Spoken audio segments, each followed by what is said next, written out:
As I record this podcast, it is January 15th, 2026.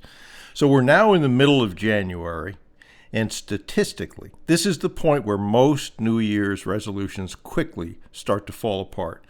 Not because people are bad or not because they're lazy, but because hope has replaced execution. So let me ask you a very direct question. How is your refocus on 2026 actually going? Not how do you feel about it, not what you intended to do, but what are you actually doing week to week? And a few questions. Are you still using the Ivy Lee method? Are you still identifying the 6 most important actions for the day? Are you finishing them in order of priority? Or did they quietly disappear once the calendar flipped back to reality? Are you still making execution commitments?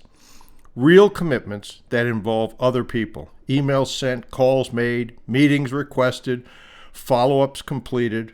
Or have you drifted back into planning, organizing, research, thinking?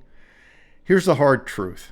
If no one else can tell you work this week, it probably did not count as external. Now, if you're off track, that's not failure though. That's feedback. The mistake people make is pretending they're still on track when the evidence shows otherwise. So here is how you correct the course quickly. First, stop revisiting your goals. Goals do not execute themselves. Execution commitments do. Second, reduce the number of commitments. Most people fail because they try to do too much. Pick fewer actions, but make sure they're non-negotiable. That's important for you, but it's also important that the people you interact with, whether that's your board, your professionals, your partners, your acquisition prospects, see that you do what you say you're going to do. Third, re-anchor to time. Execution commitments need deadlines that create discomfort. If your schedule's too comfortable, you're usually not stretching. And fourth, put friction back into your week. Cold calls, direct outreach, follow-ups with people who have not responded.